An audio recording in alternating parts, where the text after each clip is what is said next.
Welcome back, everybody, to another episode of the Bears Pod with Parker Hurley. It's your host, Parker Hurley. As always, we're hitting you here on Tuesdays and Thursdays, 6 o'clock Eastern, 5 o'clock Central. We weren't here last Thursday. Obviously, apologize for that. Hopefully, you checked out the show last Tuesday, and we're going to keep going here. We got basically four more shows here: Tuesday, Thursday of this week, and then next week we got a Thursday show leading right up to the NFL draft. So that's going to be probably the most fun show that we have so far. And the next three shows are going to be leading us up into the NFL draft. We got our man I am Skokes here as always. Welcome back, brother. And like he does, leave a comment because the viewers dictate the chat as always. The comments dictate the chat as always. And if you're listening to this afterwards, leave some comments because you can get the show going for the next episode. And everything that you leave in the comments is going to be feedback that I take for the next episode. So hit like, hit subscribe, hit share. Like I said, if you're listening to this live, leave some comments now. If you're not listening to this live, leave some comments later, and I'm going to read them, and we're going to give you some feedback from those comments. So check me out at beargoggleson.com and at Parker Hurley. That's it for all the intro stuff and everything like that. Like I said, it's NFL draft season, so I'm fired up because we're going to get into NFL draft talk. We did a mock draft. We've done two mock drafts so far, and we're probably going to do at least one more in the three upcoming shows. Right now, we're going to do some more player talk. We talked receivers. We talked running back skill players last time. Let's talk some offensive linemen now. Let's talk about some guys that, like I talked about with that mock draft, we did one where they took an offensive lineman in the first round, and we saw how that shook out. And then we did one where, okay, let's see if they take Jalen Carter in the first round, and we'll see how it shakes out. And one thing you'll hear with me in the future here is I don't usually do trade mock drafts unless I really know there's a trade coming. It's just so tough to predict those things. So I just kind of want to see where they are with the picks that they have at this point in time. And I know maybe it isn't their most realistic because Brian Poles is prone to trading, but I just want to see mainly from it's just tough to even understand what you're expecting to get back, and that's going to change the rest of the mock. So it's every trade is just it's so tough to that's as unrealistic as just not having a trade whatsoever. So we did one with the tackle, we did one with Jalen Carter. Let's just say if they don't take a tackle, let's talk about who they may be looking at if they don't take a tackle. Are there potential starters, in this draft in the second round and beyond that? Ryan Poles took swings on day 3 last year with Braxton Jones. And before we kind of get into that, one of the things I want to talk about is that video that Ryan Poles, or really the Chicago Bears, released, the Hallis Hall video where they went behind the scenes. They showed a lot of what they were doing in the offseason. They showed, the acquisition of DJ Moore, how that went about. And one of the big things that blew up, and I think the video ended up going private because of this, is the Bears put a video or a picture of every position and the 3 traits that they highlight the most for each position, and obviously made a big deal. And a lot of the quotes weren't, they wanted guys who hustle, or they wanted guys who are this, that, it wasn't like, oh, we want guys who are this, 4.5 or under, we want guys who have 6 sacks in college. It wasn't like key stats like that like really help you define it. But one of the things that I took away, or one of the things a lot of people took away, was under offensive tackle, the 3 traits that the Chicago Bears listed as their key 3 traits: arm length, pass protection ability, and foot quickness. And it immediately sent shockwaves across the media because Peter Skoronski is arguably the best offensive lineman in the NFL draft. But Peter Skoronski, a lot of people are saying, is probably going to play guard because of his arm length. And people are saying, well, does that matter to the Chicago Bears? Are the Chicago Bears one of those teams that subscribes to arm length? They just posted a YouTube video that says, yes, they are a team that subscribes to arm length. So me personally, this could be a red herring, a smoke screen, things of that nature. I think this is and the fact that they released the video and now it's private because they ended up realizing that maybe they gave away too much information, wanting to give the fans an inside look experience. And now the fans are running away with the Bears are not going to draft Peter Skoronski. And while that may have been assumed beforehand, I think now it almost looks legitimate that, they said it, that they're not going to draft Skoronski. Or if they do draft Skoronski, they value him at guard because the traits at guard, the 3 traits they had, okay, you could match them up with Skoronski. The traits they had at tackle, you couldn't. So if they were drafting him, you would probably say he's not going to play left tackle. So what I actually did was said, okay, these traits eliminated Skoronski. Who else do they eliminate? Who else or who are the players that check a lot of these boxes. So what I did was I looked at every player. I used Dane Brugler's guide, which went above and beyond the NFL Combine, looked at pro day data, and ranked like 30 or 50 of the best offensive tackles in the NFL draft. And I looked at players with above average arm length, above average foot quickness, which is the agility drills that I went for, and then above average pass protection. I went with Pro Football Focus and just whether they had above average grade or not. To kind of just narrow down, okay, who are the players that have the length, the foot quickness, and the pass protection, which are the three traits the Chicago Bears value the most. And when you do look at it and you say Braxton Jones was above average in all three of the metrics that I pulled from last season. So maybe we're starting to get some correlation with, okay, if you got to be above 50th percentile, and that's where I went to 34 and a half arm length. This isn't just 33 arm length, which a lot of people, Skoronski's under 33. This isn't even 34, which the NFL says 34 is just fine for some people, but 34 arm length is like in that 30th percentile. No, I want above average arm length because the Chicago Bears so far have only drafted guys with above average arm length, and they released a YouTube video that says that they prioritize arm length. So I don't want 40th percentile arm length. I want 50th. I want above average. So we went with 34 and a half with the arm length. And there were only, I think it was like 10 players or 8 players that ended up checking all the boxes here.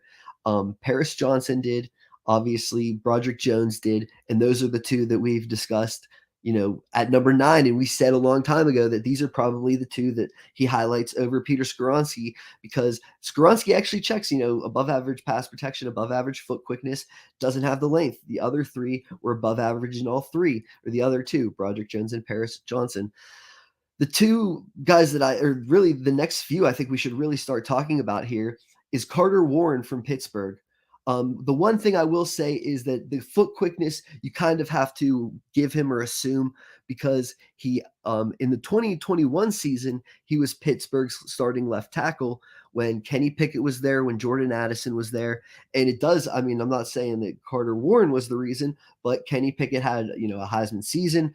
Jordan Addison had, the Blitnikoff season. Addison, kind of struggled in a change of scenery. Kenny Pickett had an up and down rookie season, whatever. But then Carter Warren ends up hurting his knee and he misses the entirety of the season. So we don't actually have his pro day data to confirm his agilities. We do know that he's above average in pass protection. We know that he's above average in length. And we know that, when you watch the video, you can say that, he's not really the lumbering type he was in that Pittsburgh offense where they were, being able to move and things like that. And you say, okay, the only question with Carter Warren would come down to the injury status.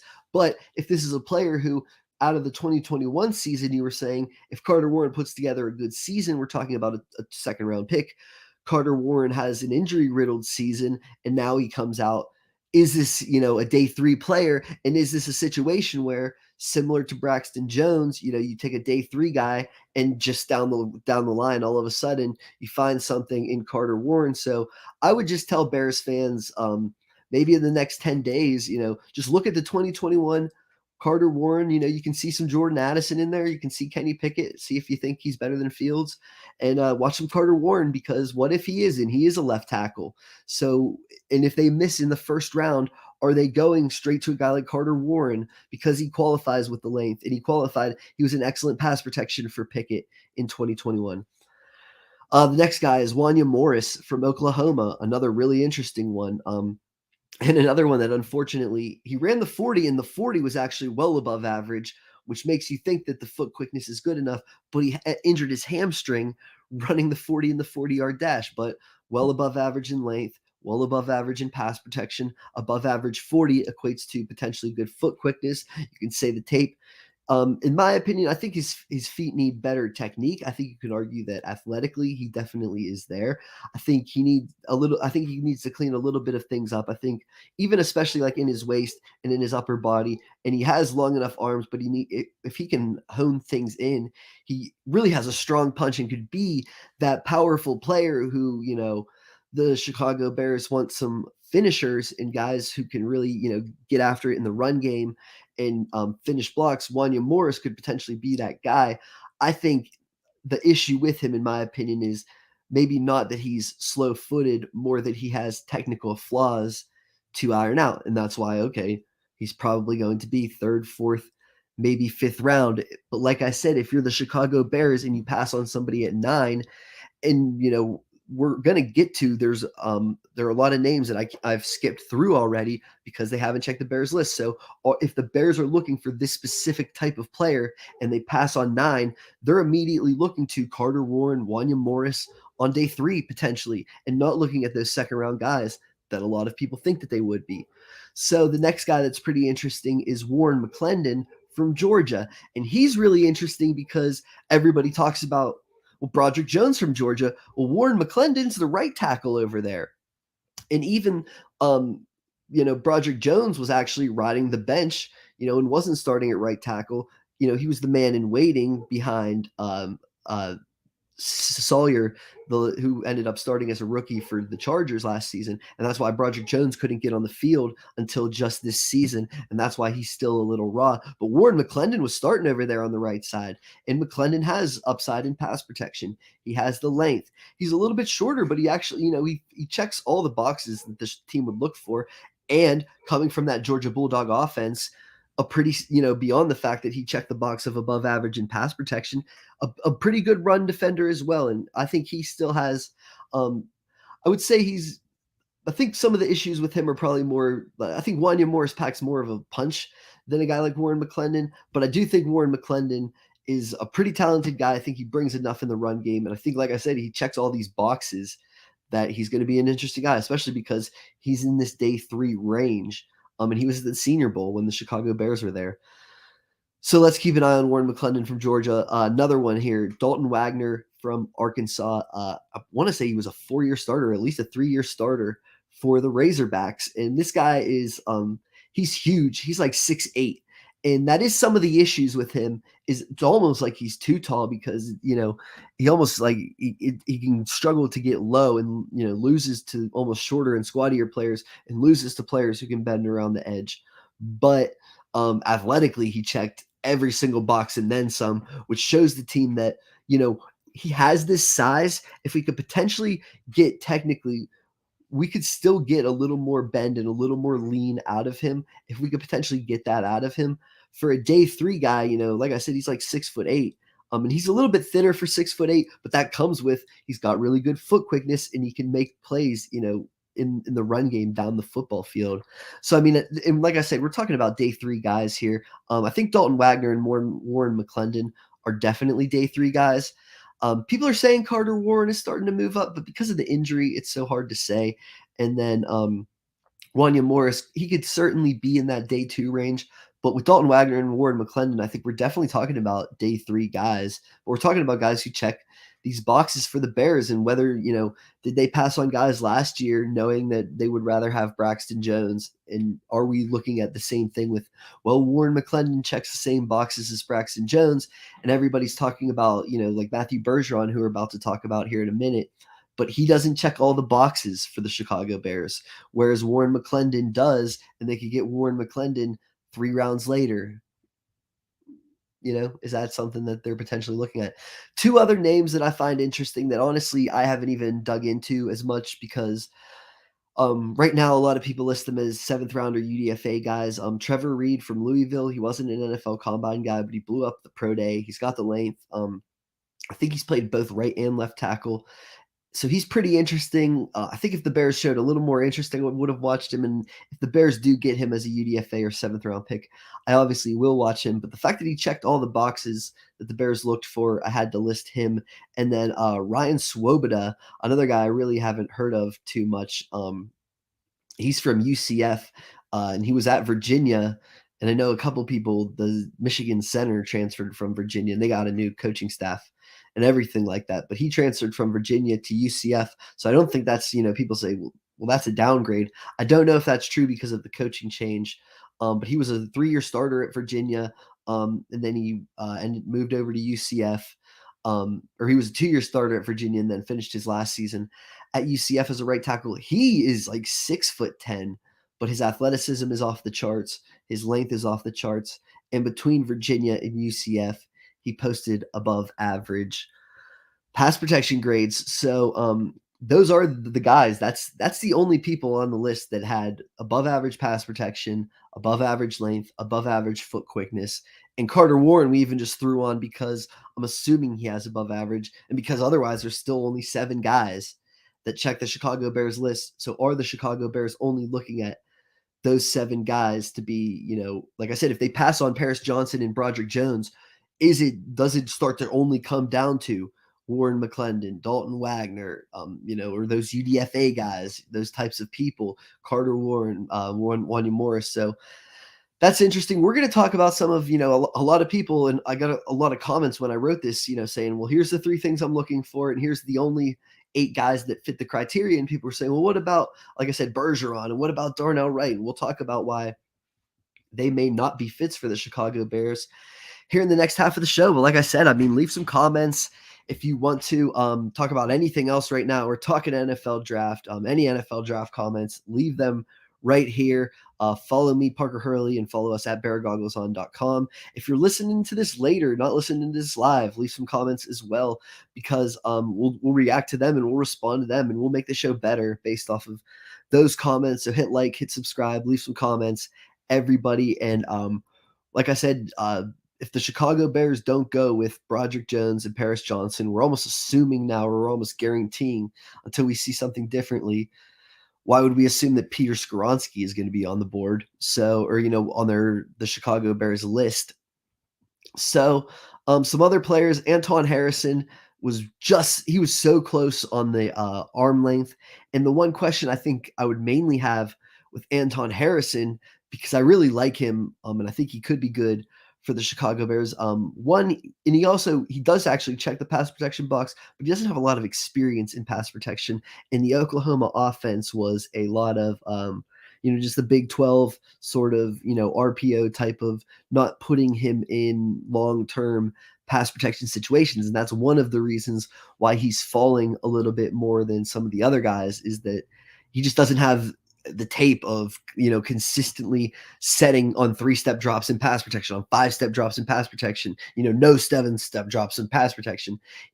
Anton Harrison just doesn't have that, whereas Paris Johnson and Broderick Jones have at least more snaps in pro style offenses and in pro style pass protection that shows more translatable skill sets, and they have slightly longer arms, although Anton Harrison is pretty good in that regard. But like I said, I think one of the bigger things with Anton Harrison is you almost have to, unless you're trading down from 9, you're not getting him, because he's going to go after 9 and he's going to go before 50, 53 there when the Chicago Bears make their next pick. So it's really hard to, how do we even weasel in Anton Harrison into the mix without a trade down?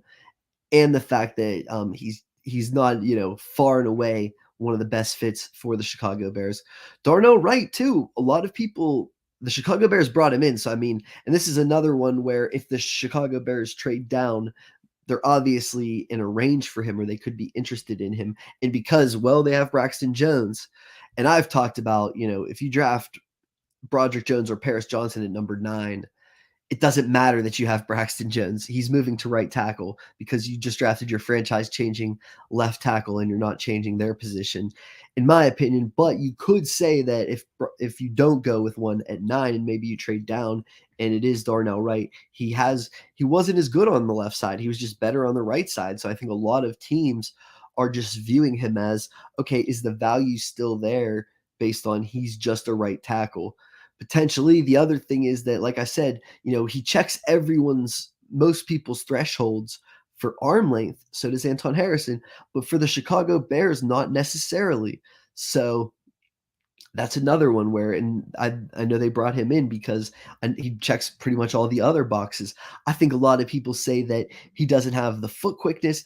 I wouldn't. I think there are times you can see that, but there are times that you can see that when he's asked to do a little bit more and when he's asked to move a little bit more, that he actually can do it. And he's actually it's because of his body type that he's just such a big guy that he looks lumbering. But when you actually compare him to more speedy rushers, he actually does move pretty well, and he doesn't get beat to the outside against, especially at right tackle, compared to what he was. And I know some people are saying, well, he could be a guard, but I think he's going to be a true right tackle.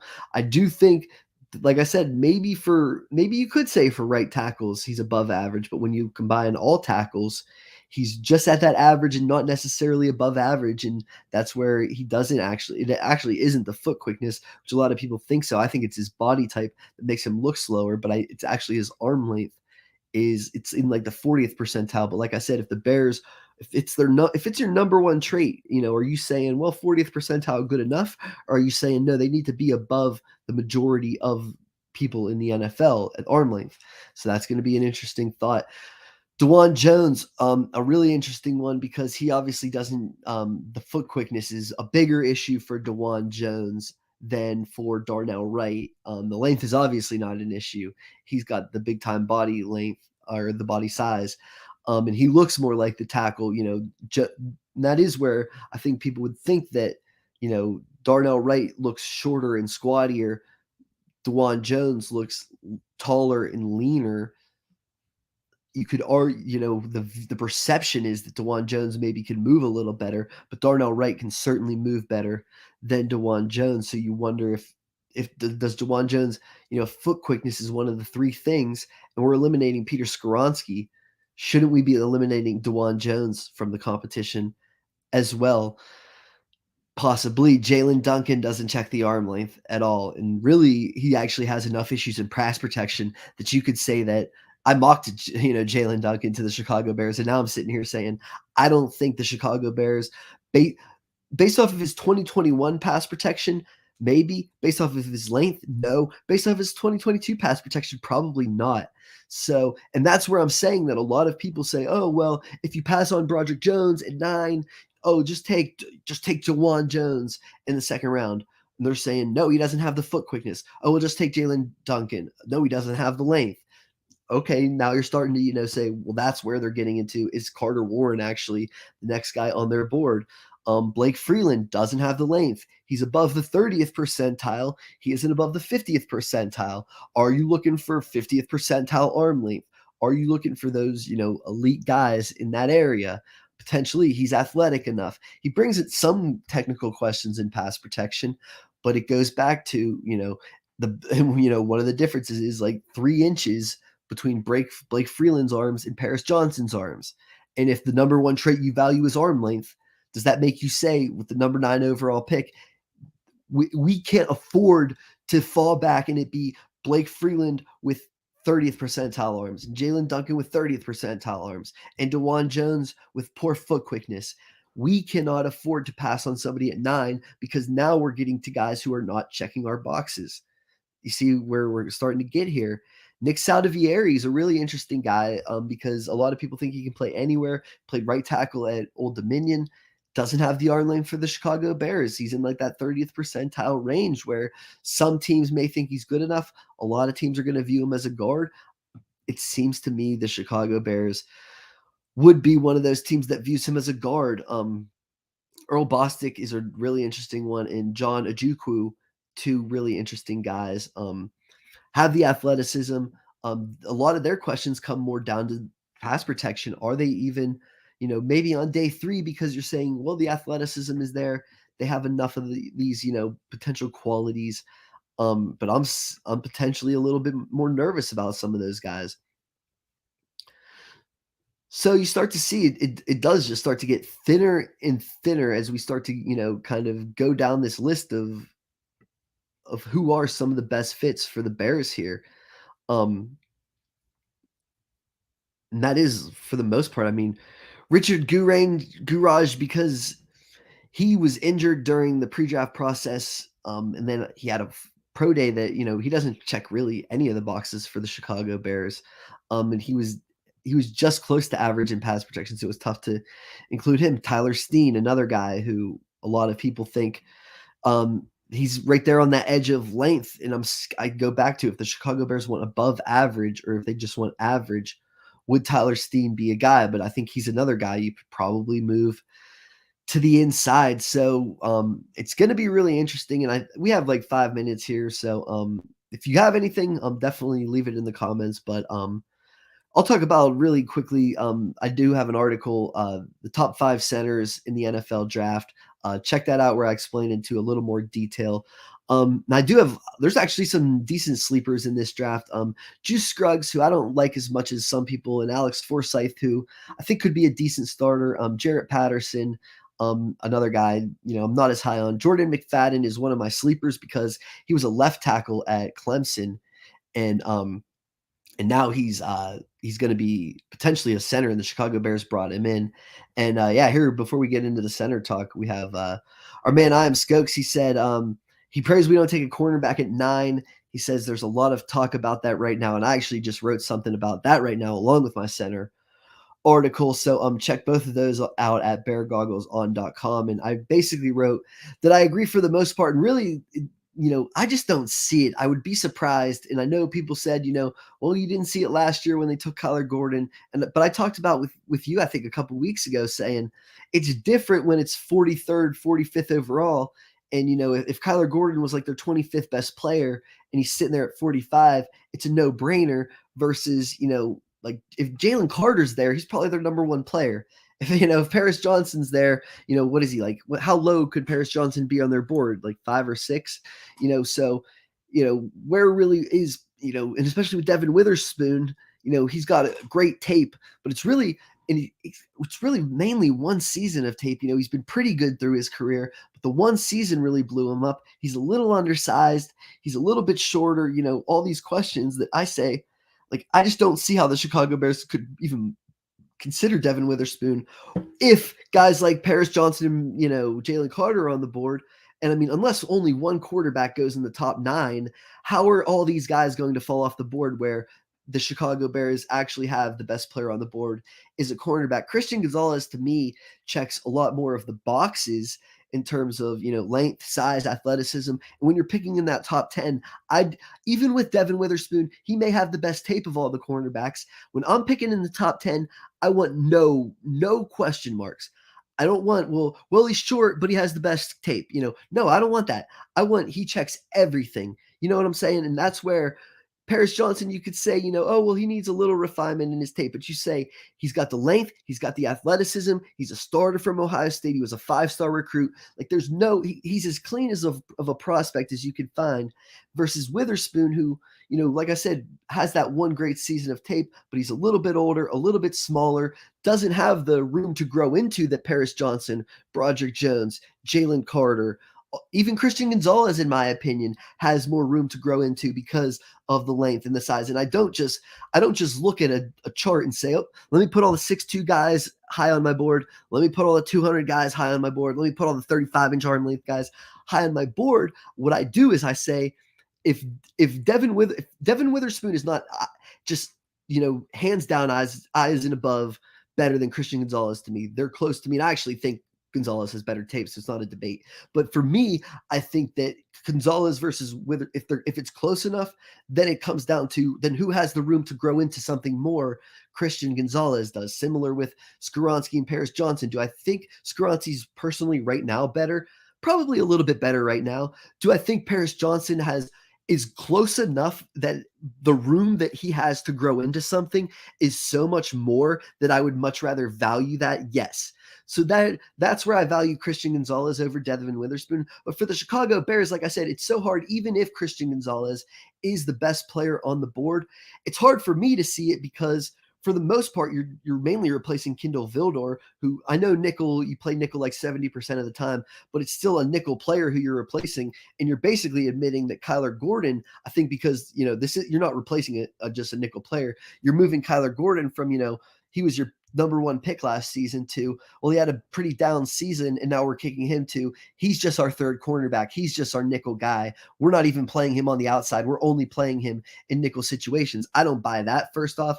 And, oh, well, they're not going to do it, based off of the fact that they drafted someone 40 something. Yeah, I hear that. Unless, like I said, if Gonzalez was far and away by like 10 players, the best player on the board, but when Jalen Carter's there and Paris Johnson's there, like, nobody can, even I love Christian Gonzalez, and I could argue that I would take Christian Gonzalez over Paris Johnson if I was starting a team. If I'm the Chicago Bears, they're close enough to me where, like I said, they're close enough that you say, okay, now what's the need? It's not that, this isn't Christian Gonzalez versus Wanya Morris. we're taking Christian. If it comes down to Christian Gonzalez versus Wanya Morris, we're taking Christian Gonzalez. When it's Christian Gonzalez versus Paris Johnson, it's so much tougher to me. And like I said, you say, oh, Kyler Gordon had such a bad season, but how much of the excuse is because the pass rush was pathetic? And how much did you realize we can't have good cornerback play no matter who's back there at cornerback unless you have a pass rush? So what are we doing at number 9 taking a cornerback? And we're going to have 3 good cornerbacks who are going to get torched because we don't have any pass rush. You can't, if Jalen Carter's there and they do Christian Gonzalez, like I said, you could argue Christian Gonzalez is a better, person, works harder, this, that, the other. The Chicago Bears in their specific state need Jalen Carter because Christian Gonzalez would be nothing without Jalen Carter because you're not going to get the pass rush and he's going to get laid out to dry just like Kyler Gordon did. So thanks, I have Skokes, and that's a good example of I think that was better content. Me just kind of going off the riff there, reacting to Skokes' comment about a cornerback than just me kind of laying out my top 5 favorite centers in the draft. So that's a good example of leave some comments. If you're not listening to this live, listen back and say, hey, Parker, here's what I thought about your Christian Gonzalez taker. Hey, Parker, comment on this to start the show. And I'm going to do that. So leave some comments, guys. Check me out at Parker Hurley, at Bear Goggles On. We'll maybe do some center talk next time. We'll probably do some mock drafting next time. And yeah, hopefully we'll have some comments to go off of for next time. So it'll be Thursday at 6 o'clock, 6 o'clock to 6:30 Eastern, 5 o'clock to 5:30 Central. Tune in then. We'll talk to you all then. Peace out, everybody.